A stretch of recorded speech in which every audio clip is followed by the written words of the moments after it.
Well, good morning, everyone. 46 member is joined, so we'll continue.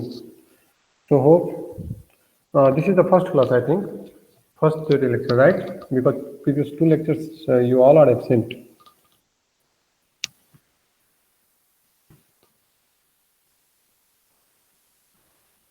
Am I audible? Yes, sir, you are audible. Okay, thank you. Okay, so in theory lectures, as per the syllabus, I am going to start module 3. I think other sir, by Varun sir is module 1, that is supervised learning. Sir is already started. And I will discuss a few topics of the unsupervised learning, that is clustering and some other topics. So module 3, first topic is clustering. So that I'll discuss today.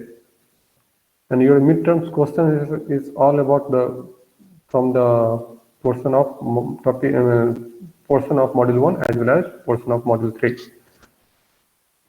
So be with me. During the lecture, if you have any doubt, let me know. You can unmute and you can ask, okay?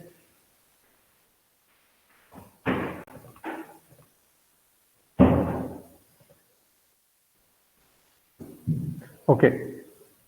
So what is unsupervised learning, first of all? What is unsupervised learning? Anyone have any idea? Can you please explain what is supervised learning and what is unsupervised learning? What is supervised and unsupervised? Why it is unsupervised learning? Anyone? No one. Okay, I'll give the idea about the supervised learning. Supervised learning is something that is trained in presence of some supervisor, or you can say some tutor or something like that. Means someone is there who will guide. For example, this subject, suppose you are learning this subject in this semester, the faculties are here to guide you, to explain the topics, and to introduce the topics, to discuss the topic. And during the examination, they will float some questions and they're expecting some answers from your side. So the complete classroom teaching, you can say it is a training process. And during the exam, we are expecting some answer from your side. This is called testing. So this is a supervised learning in which someone is taught the complete subject throughout the semester. And finally, they are expecting some answers from your, and that answer is going to match with the actual answers in order to find how many of you are given the correct answers. So this is a supervised learning in which things are available. We no need to worry at all. What does it mean? See the definition. So supervised versus unsupervised learning. First one, the supervised model, the algorithm learn on the level data set. In terms of machine learning, obviously we have to talk with the respect of the data, not with respect to the teacher and the student, with respect to the data and their level. So data is here like the student, and level is here like the you can say the questions and their answers. Providing an answer key that the algorithm can use to evaluate its accuracy on training sample. So during the test, or you can say exam, you have to provide your answer, and that answer is going to match with the accurate answer in order to find how much accurate you have given the answer. That is called the supervised learning. Means it is completely based on the data that is labeled, that have some key. So data and their key is already available, and that data, a part of data is supplied for the training, and a part of data is used for the testing. Whereas in unsupervised model, it provides the unlabeled data, means there is no label on the data. The algorithm tries to make sense by extracting the features and pattern on its own. Means it is a job of the model itself to find it out which data is similar to them. One of the best example of unsupervised learning is the student who joined the university newly. Suppose for the BTech admission, many students are joining the institute, and at that place there is no one known to him or her. Very new to that location, that place, They are far from the hometown, so he don't know anyone. But after a semester, or you can say after 10 days of classroom teaching, or 1 month, they automatically identify few students and they make a group of few students. They are going together, they are coming together, they are studying together, they are playing together. Means they identify few members who have similar interest as of them. No one guide them. So whatever you are interested in, he is also in the complete classroom. Suppose the strength is 60, and each and every student having at least 2 or 3 or 4 or 5 members in their group. Group means not like the only for watching the movies, but also doing the group studies, doing the joining some competitions like the coding competition, hackathon, macathon, and so on. So doing some group project. How they identified? They identified based on their own observations. Initially they don't know anyone, but once the classes started, once they start talking with each other, means they have to interact with each and every member present in the class.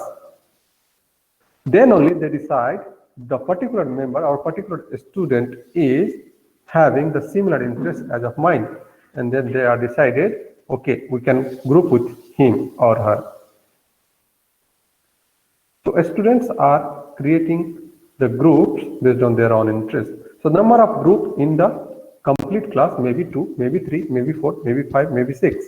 So that is not predefined. It may vary. But hopefully you understood what is the self-learning. Similar terms, if you tell about the data. So if you have the data of number of bank customers, now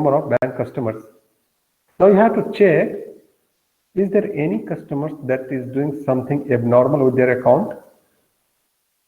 That is called the anomaly detection. Bank is going to detect the fraudulent transactions by looking the unusual patterns in the customer purchasing behavior. Means if someone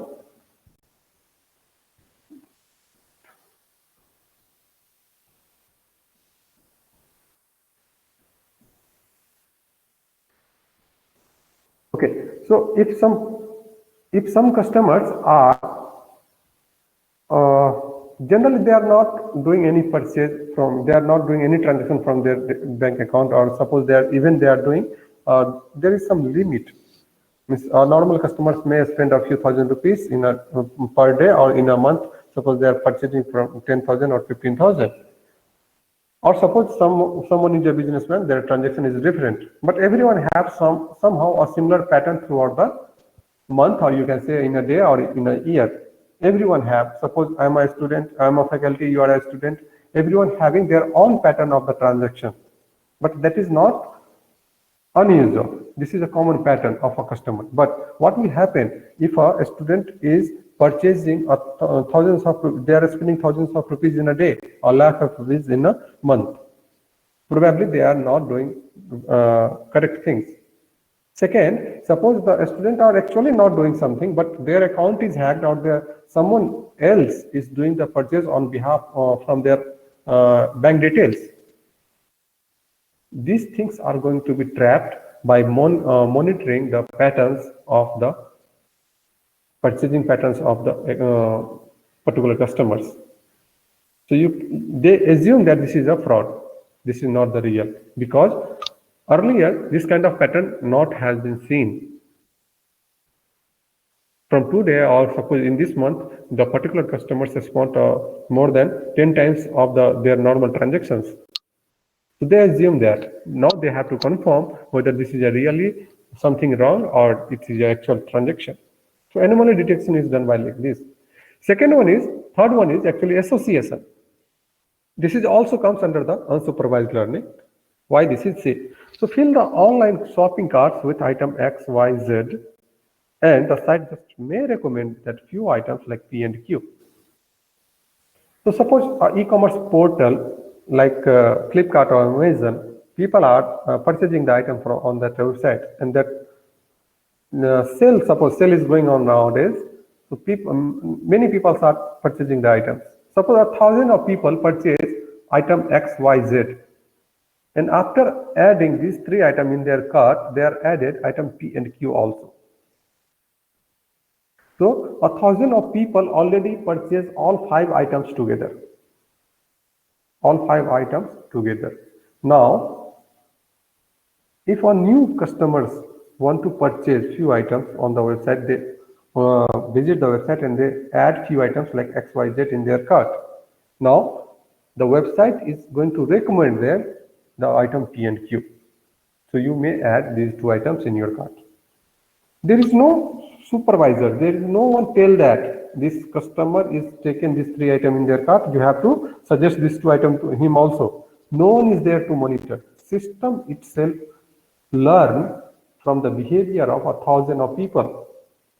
1,000 of previous people already did the same task, means they have chosen 5 products altogether, X, Y, Z and PQ. That's why if a new customer, 1,001 you can say, the sequence number 1,001, a customer visit the website and they added 3 items only, item X, Y and Z in their cart, then system is recommend. The model learn from the previous purchasing behavior of the customers and they recommend 2 items. That is also called, you can say, unsupervised learning. No one is there to tell the pattern. They are itself finding the patterns of the users. It's up to the users whether they are like or not like, but most of the time they like. That's why they are suggested. Because 1,000 of people already purchased the similar item. Clear to everyone? What is unsupervised? I have given example of a student, how they are making the group. I have given how the bank employees are going to find the fraud transactions. I have given one example like the e-commerce portal, how the unsupervised learning is going on, how these things is happening. Is it clear the basic definition of what is unsupervised learning? Yes or no? Anyone please? Because it is very much needed to understand the differences first of all. If you not understood what is supervised learning, what is unsupervised learning, then it is very tough to develop any model in upcoming days. Especially during the lab session, we have to develop the model. But before that, we have to understand what is the requirement. So if you are developing a supervised model, then requirement is what? Training sample as well as their level, means their target value. Like if you are doing the spam detection, so your data must have 2 columns. One is the spam emails and their label that this email is a spam, and the second some message with non-spam. So data is a mixture of spam and non-spam. Then only you are going to develop some model. If you want to do unsupervised learning, then your data, the label column is no need at all. You can proceed with only data part. Data part means only the email part. And your model has to decide which email is going to join the spam category and which email is going to join the non-spam category. But how you are going to test? Sir, can you give example of clustering? Yeah, I said not clustering. This is the one example. The students are creating the groups. We'll see the few more data points, how the clusters are formed. With the terms of machine learning, you are saying, I think, right? Yes, sir. Okay, we'll see in the upcoming slides. So suppose the height and weight are there. People's height and weight are there, right? We'll see one example we have for this purpose. We'll see that one in upcoming slides. So these are the few examples that where the unsupervised learning are used and where we don't need any level of the data. So what is clustering? Again, the definition. The organization of unlabeled data, means there is no level of the data is provided, into similarity group called clusters. A cluster is a collection of data items which are similar between them and dissimilar to the data items in other clusters. Means if you are making a 2 cluster or 2 clusters are there, then the data points that is present in cluster 1 there are not similar with the data that is present in similar cluster 2. That must be dissimilar. It's a look like suppose a language-based clustering is going on. The students are clustered based on their language they know. So people is join. Suppose Hindi is like IIIT Surat. They belongs to the Bangalore, and people belongs to the Karnataka, or suppose they belongs to the Tamil Nadu, and people belongs to the Rajasthan, Jaipur, Haryana, and Hindi, the state where the Hindi is the main language. And if you go to the south, like the Andhra Pradesh, Tamil Nadu, Vijayawada, Hyderabad, and so, they're not going to speak in too much the Hindi language. They are avoiding. Generally, they are not fluent in the Hindi. They like their own language, like the Tamil or other language. So if they are making the group, you can see that in their group, most of the people, or generally the people are belongs to their own region. Means all of them speak either Tamil or suppose the similar language. The persons who speak Hindi or belongs to the Hindi state, commonly they are not in that group. So there is not a problem. I'm just saying if you are making the cluster, if you are making the group, you have to take care of these things. If you are putting the peoples, if you are the organizer and you are making a group like this, then it is not a good group. It is not a good cluster. So some criteria we have. So what we need and how to form a cluster. What we need something like some parameters to decide which value, which data is going to join where. So one is we have to find the similarity measure. Means between 2 points you have to find the similarity, how similar it is. If the similarity value is large, means it is more similar or less similar. Distance is, just tell me, if the similarity between two value, if the similarity value is 1, between 0 to 1, if the similarity is more, that means it is actually the same group. If the distance is large, second parameter, if you're calculating the distance, so if the distance between two large similarity value and a small distance, then it is a same group. So either you have to calculate the distance or you can find the similarity between these two. And based on that, you can decide a particular data point is going to join which cluster. So obviously you have to fix how many clusters is there in your group. Then you have to find the distance of the new member with each group. And then you have to decide which the distance is less with which one. Distance is less means it is more closer or more nearer. Okay. So distance or dissimilarity measure, we have Euclidean distance, we have Manhattan distance, and we have Minkowski distance. So we are going to use for this session only Euclidean distance for our use. The first one, Euclidean distance. There is a formula. Distance between the 2 points xi and xj is calculated using the under root of this value. So you have to suppose multiple points, you have to take their differences and their square value, and then take their square root. A very small formula is the Euclidean distance. Similarly, we have Manhattan distance, the similar in nature. Then we have the Minkowski distance. All have the almost similar in nature. The job of all these metrics or equations are same. You can use any one. So Euclidean distance using we can do something for today's class. Then this few more theories. We'll skip that part. First one. So how many clusters are needed and how to decide how many clusters may be present for the given data sample?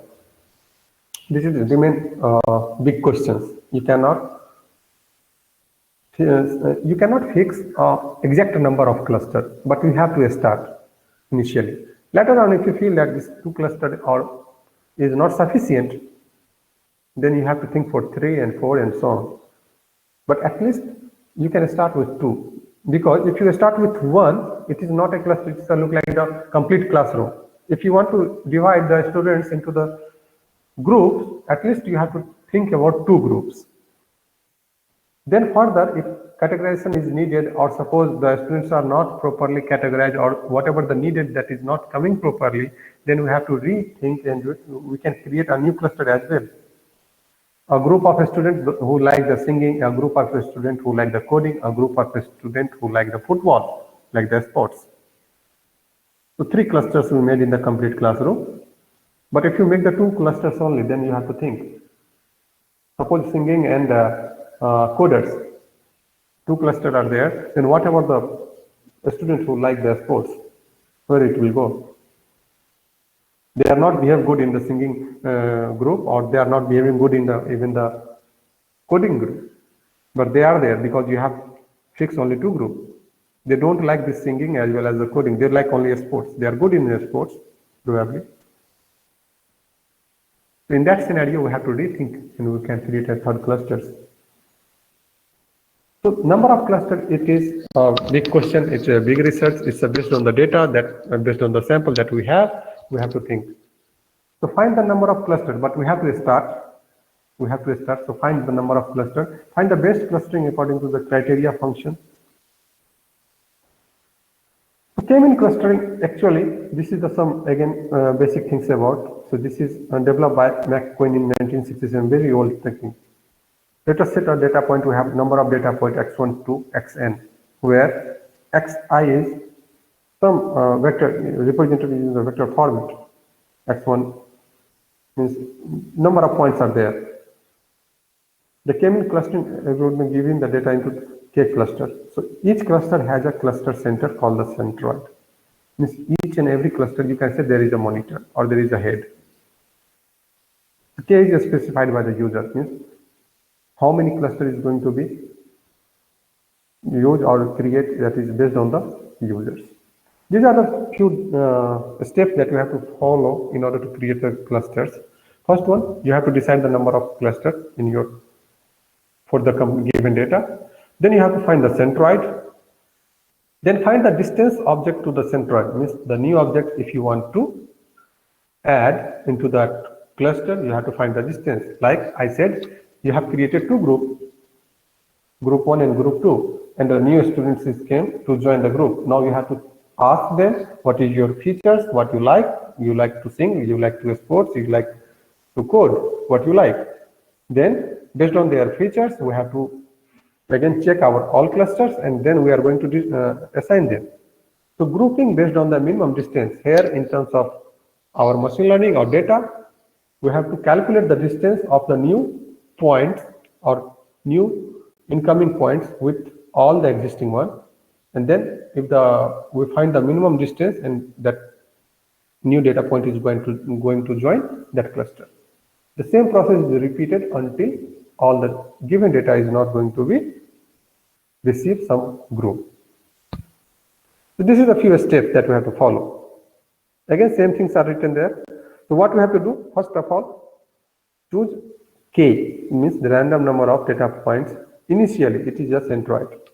You can initially select a data. This is my centroid. Means initially select this is a head, this is a head, this is a head. Once the people will join, later on again you have to choose who is the best or who is the centroid. So initially maybe the person 1 is the head of the group, but once the new member is joined, maybe the head is changed. So every time you have to recompute the centroid. Once the new member is joined to the group, you have to recompute their centroid. But if the group is not altered, if no one is joined that group, leave it as it is. Here is one example I have. In this example, I kept 2 features only. So height and weight. Suppose this is a human being and their height is 180 centimeter and their weight is 70 kg. Second one, 170 centimeter height and 56 kg their weight, and so on. Total 9 entries are there. And we have to create 2 groups. For example, we have to create 2 groups and we have to keep which serial number is present in group 1 and which serial number is going to join the group 2. Can anyone tell me what is the group 1 member? Suppose I said group 1, initially group 1 is having serial number 1 and group 2 having serial number 2. Now group 3 is going to join serial group 1 new point, that is 168 and 60 is going to join group 1 or group 2. Group 1 having serial number 1 and group 2 having serial number 2. Now group 3 is going to join which one? Cluster 1? Group 2. Group 2. 2, sir. Okay. What about point 4? Point 4, 179 and 69. This is possibly join group 1 or group 2. Group Sir, 1. 1. Okay. What about 5? Serial number 5, 167 and 163. This is join group 1 or group 2? 2. Group 2. Yes. We are assuming, but mathematically we have to prove that which one is going to be joined by the given members. So very simple steps we have. See this one. What we have to do? We have to initially select 2 clusters. So we have selected here in the given examples, we have selected cluster 1 and cluster 2. As you said, the first cluster centroid value is 180 and 70. Whatever the given right now, I kept as it is.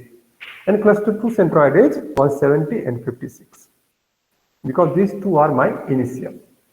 So the point associated with clusters C1 is point, serial number 1 and C2 is serial number 2. This is my initial. Now I want to find the group for new entry, that is third serial number, having the data point 168 and 60. Height is 168 centimeter and weight is 60 kg. Now manually we can see this is going to attach with cluster 2. No problem at all. It is look like because their weight, their height is similar to that group. So based on the height, we assume that this particular new point is going to join that one. But we cannot do manually because sometimes manual evaluation is not sufficient, or you can say if you have the data point is like this, then you can do it. But if you suppose it's a 1 lakh data sample, can you do manually? You cannot. And whenever we are talking about the programs, then obviously it is based on the number of sample is very, very large, which is not 5 or 10. This is for the just concept. I am saying what we can do it. So what we have, we have Euclidean distance approach. What we have to do? We have to find the distance of new point with cluster 1 and cluster 2. So see this one, the first equation, what we are doing? First equation we are doing, why this is like, okay, in first equation we are doing, okay, Euclidean distance of 0.3 from cluster 1. That means 0.3 from cluster 1. 168 is the x value minus 188 whole square plus 60 minus 70 whole square. What value we are getting? 15.62. If you take the under root, I got this value. Maybe some mathematical calculation error if is there, you can avoid. Just assume that this is the value that is came after taking the square root of their differences. The square differences, 15.62. New point to cluster 1 is 15.62. Now, same things we have to repeat with the cluster 2. So 168 minus 170 plus 60 minus 56 whole square. What we are getting? 4.47. So if the distance is minimum, that means it is more closer to that group. The new point is more closer to that group. As you said already, by looking this example, you have already confirmed that 0.3 is going to join group 2.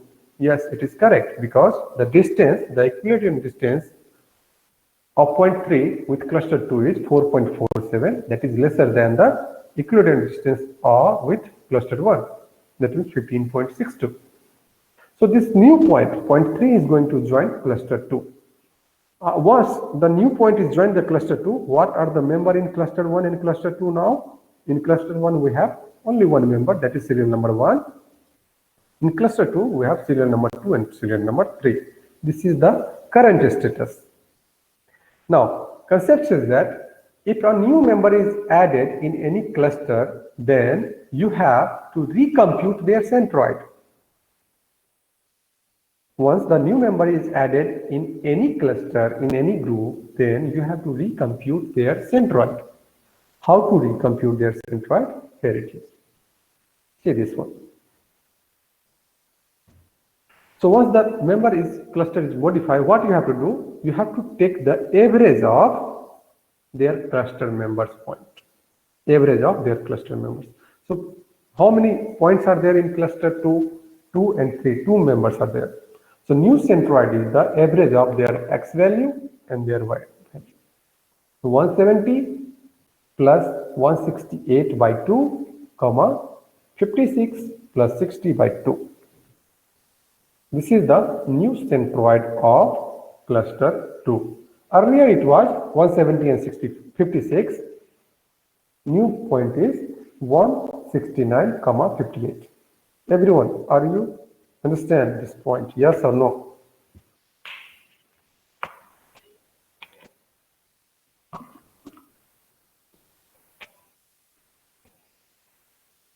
I need some confirmation from your end.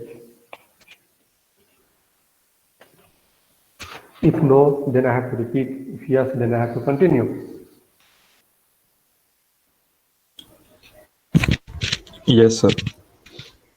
Okay, thank you. One member at least said yes, sir. What about others? Is it clear, not clear? Anything? Yes, sir. Yes, sir.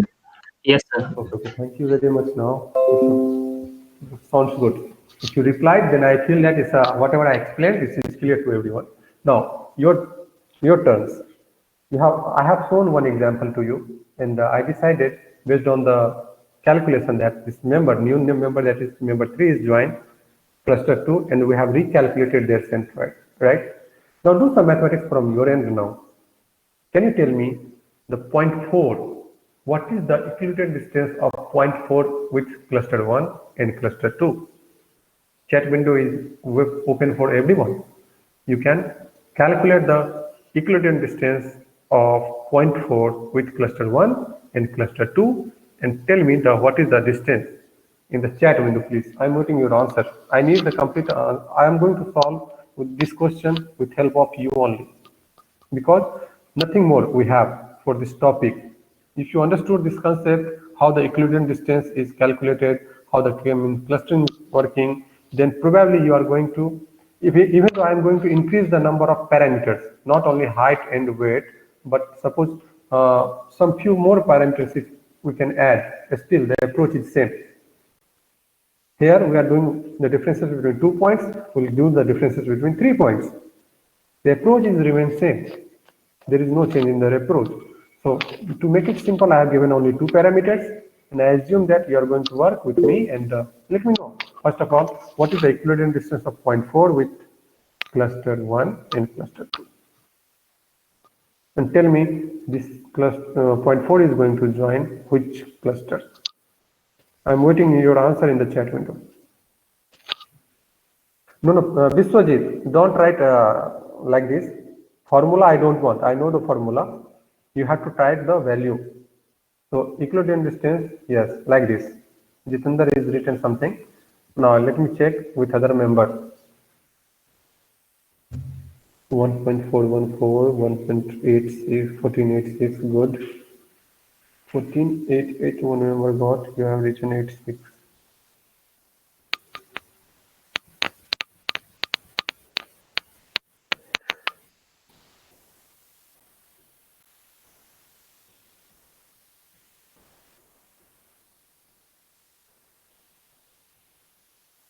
Someone is getting 866, someone is getting 886. Which one is correct? For the cluster 1,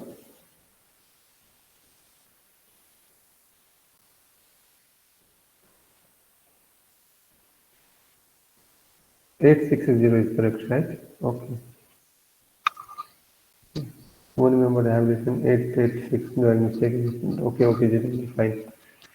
So by looking this distance, okay, many members are replied there in the chat window. By looking this distance, it is clear that the 4th entry is going to join the cluster 1. Now, just update the cluster 1 member by adding that 1 comma 4 and recompute their centroid. Now tell me, what is the new centroid for cluster 1? What is the new centroid for cluster 1? Because the member 4 is joined cluster 1.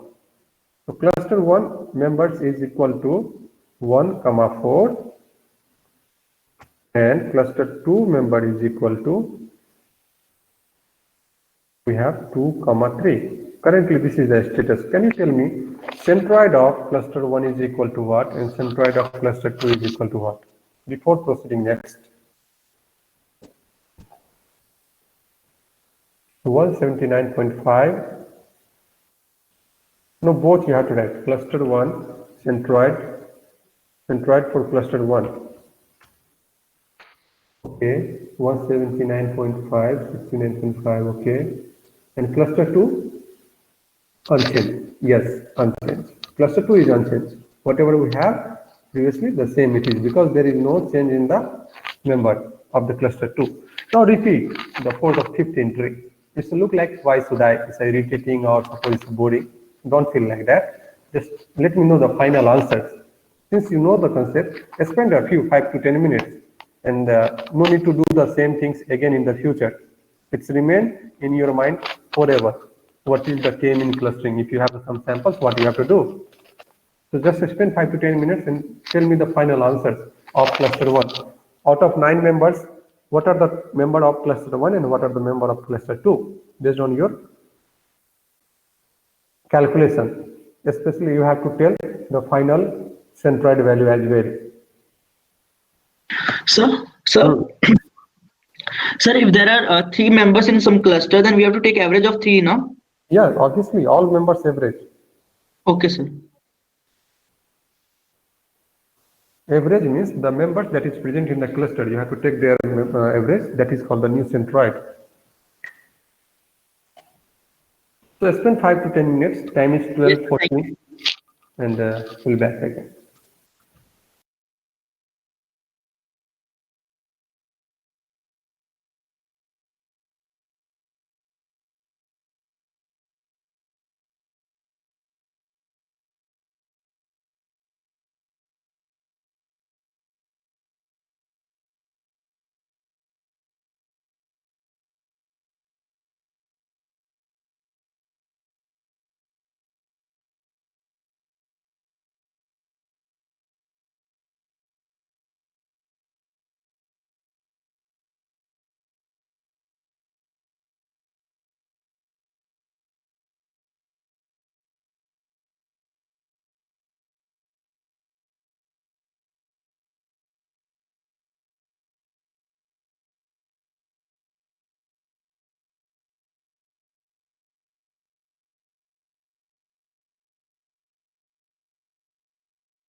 Hello. I'm not getting any response in the chat window. Can you please confirm what is the member of cluster 1 and cluster 2 out of 9? Cluster 1, already we had 1 and 4. Can you please add 1, 4 then? Okay, Shyam Singh said 1, 4, 7, 8, 9 and 2, 3, 5, 6. Can you, other member please, can you update your answer please if you are in? What is the centroid, Satyam? What is the centroid of C1 and C2? Final centroid. What is the final centroid of C1 and C2? Okay, calculate.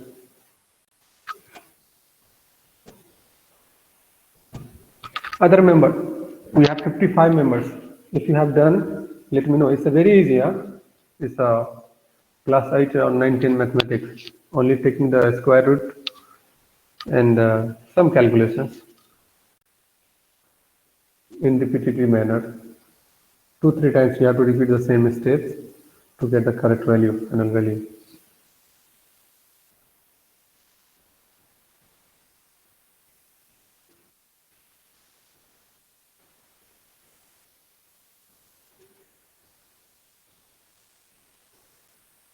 One member asked what are the application of clustering.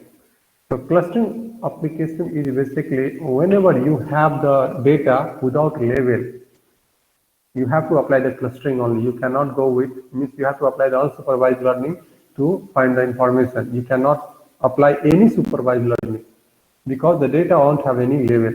One of the example is, suppose you want to find the sentiment of the suppose user opinion, means whether it is a positive sentiment or negative sentiment, but you have to group them.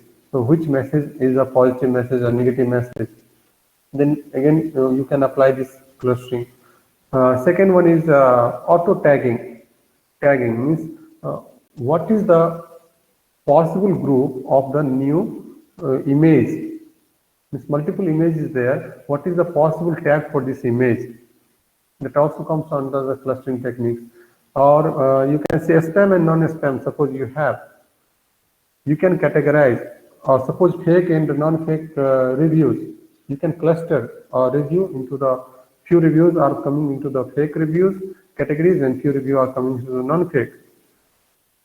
So there are many ways, many places, and many more are there, not limited to. Whenever a data won't have any label, because getting a label data is still a tedious task, or you can say challenging task in many problems, many domain actually, where we do not have actual level of the data, and without level you cannot proceed. So any supervised learning needs the level, but if you don't have the level, then what you will do? You have to apply the unsupervised learning techniques to get the insight, more insight about the problems. It is not look like if there is no tutor you cannot learn. You can learn. You have to find the way how to learn. So there are many things we'll see in the during the course. We'll talk regarding some other points also. But for today's lectures, okay, one member replied, Rabia. So this is our cluster 1 and cluster 2 final centroid value. So hopefully everyone getting same, right? 824375. Yes, everyone getting same point. Okay. Saurabh Burma.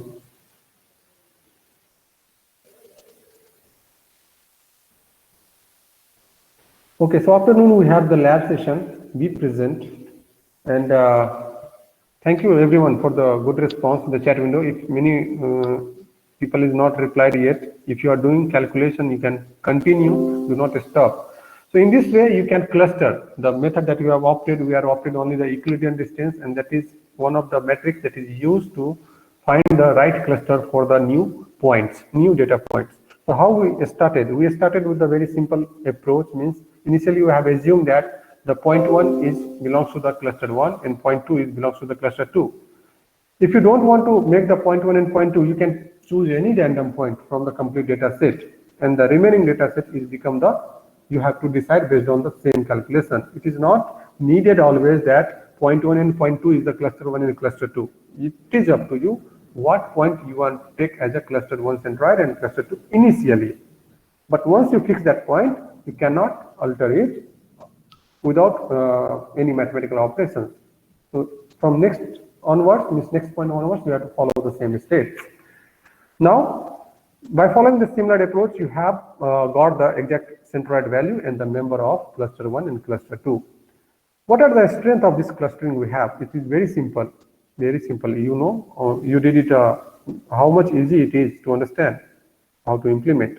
It is efficient as well. It's not take too much complexity. You don't have too much complexity. You can do it smoothly, but you have to learn a little bit more about the programming side. So if you are compatible with this one, just search on the internet that is there any Python packages available to perform the k-mean clustering? If yes, how it is working? Spend some time for the practical session. Obviously, you have to develop something you have to implement this k-mean clustering for some data that I will provide in upcoming labs. So make sure that you are going through how this is work in the program. Okay. Then some weakness also we have means you have to define if the mean is defined, then only this is going to be applicable. Some outlier, if suppose the data point, whatever I have given, if you see their weight, height, everything is in their range. But what will happen if the height is, by mistake, someone is given 79 and weight is given 9. In that case, it is called outlier because this is not lie in the range of the other data points. In that case, our centroid is going to be affected. Suppose instead of comparing the young people, if you are comparing the mixture of young and kids height is what? 30 centimeter, 2 feet, 3 feet.